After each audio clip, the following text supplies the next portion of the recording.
Hey, Dan Lucensky, Dark Angel Cutlery. I want to apologize for not doing a video in a while now. Been kind of wrapped up with summer fun and just maintenance around the house and getting the kids ready for the new school year whether they're going to be there or not, we don't know yet. But I've got three knives here that I was working on. Previously, I had shared some pictures of the blade finishes when I finished my hand sanding. These three blades have all been wrapped in painter's tape and also electrical tape. Now I do a 2-tape wrap because a lot of times these will get put in a vise.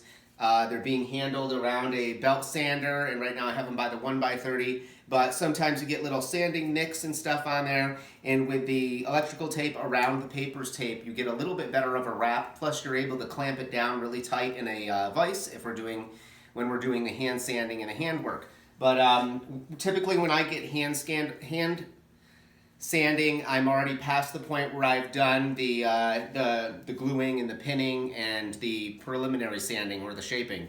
And these two here in the olive wood have been machine sanded as far as I'm willing to go. So I go next to the hand sandpaper with these two.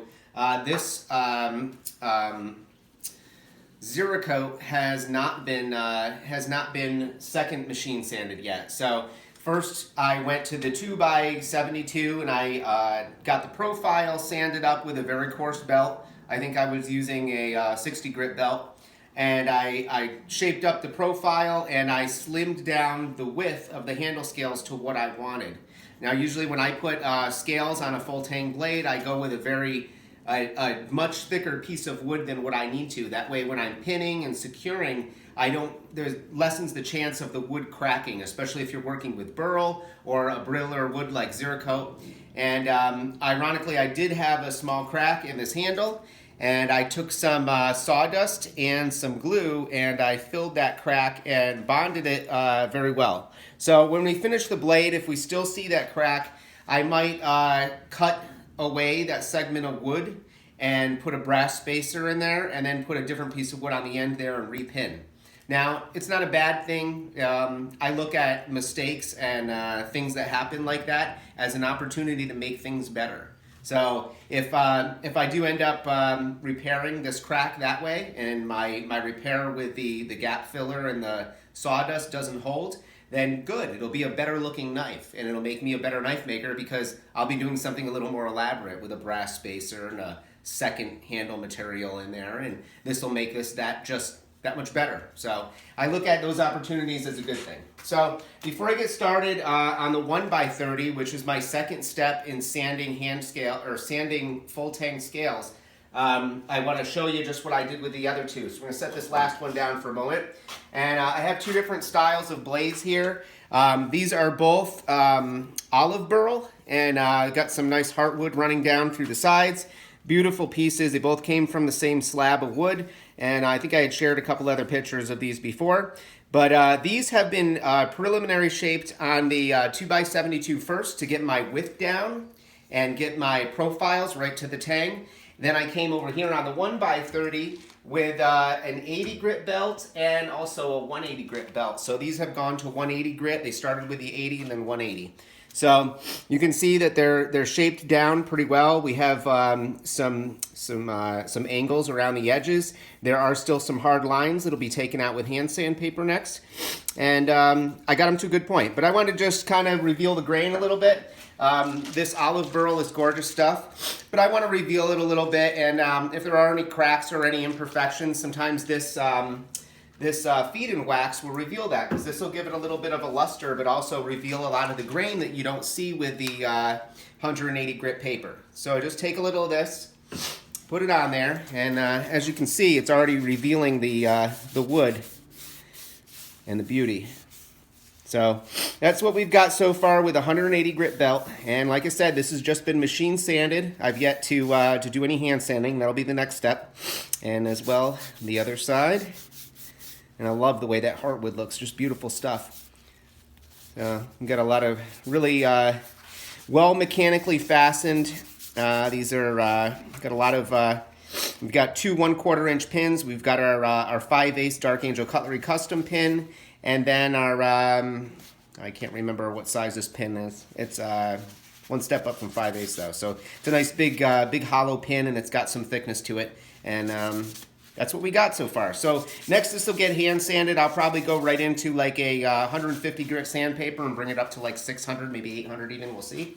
So I'm gonna do a little bit of sanding on the 1x30. And like I said, I start with an 80 grit belt and I go to a 180. I just want to show you guys what I do and how I work around a 1x30 belt. I slack this belt up pretty good and I work at this top part above the platen. So there's a little bit of flex to the belt. And like I said, this is Ziricote. It's a little bit brittler of a wood. And I do have a small crack when I pinned that bottom pin. It would just created too much pressure in the wood and cracked it away on the back side just a little bit. I used Bob Smith's gap filler and some of the sanding shavings and pushed them into the crack, and then with the gap filler it fills it in. Now I might see a small imperfection in the grain when this is finished if I'm not satisfied with that fix. Like I said, I will cut these away, put a brass spacer in there, and then put a new piece of wood in there, probably something different to give it some contrast. I could maybe even put a piece of brass or aluminum in there, whatever we want. But here we are. And normally when I sand on a machine, especially when I'm working with hardwoods, because the oils in the hardwoods can cause lung cancer, you want to be very careful. I don't normally use a paper mask like this.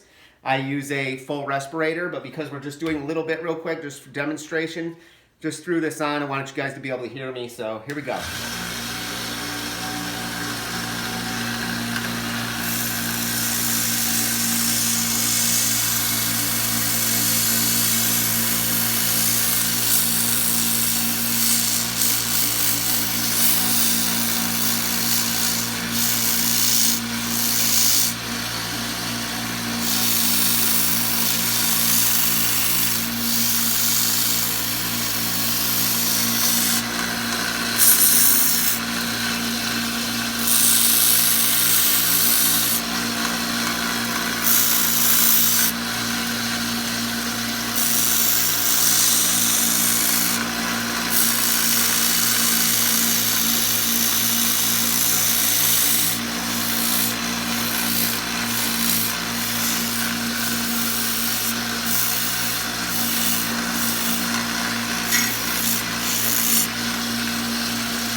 All right, just to kind of give you an example, I've got a lot of extra wood around the top of where the finger groove is.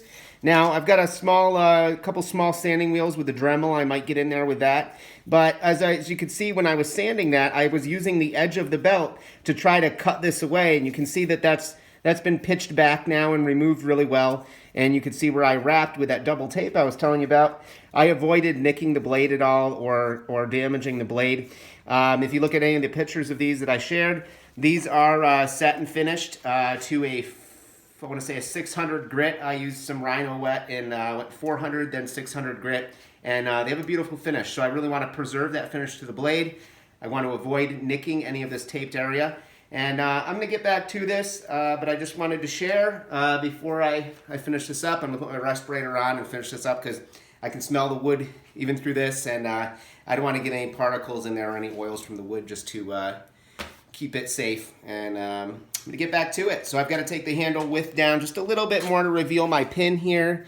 And I'm starting to take the shape. As you can see in the video, I immediately went to tapering the edges. So what I do is I put a 45-degree bevel all the way around my handles, and then I start to soften that bevel, and then I start to give a little more character in the width in the body. Now, because this has a palm swell, I don't try to shape the palm swell right away. What I do is I go and I remove the material at the base and at the top of the palm swell. Now that will bring that back and let this come more pronounced and come out more and take its shape. So as you can see in the other one I did, that palm swell is nice and egg shaped in there. That's usually my goal, is to taper the top where the finger groove is. That way you can get a nice hold around it. Feels really good in the hand.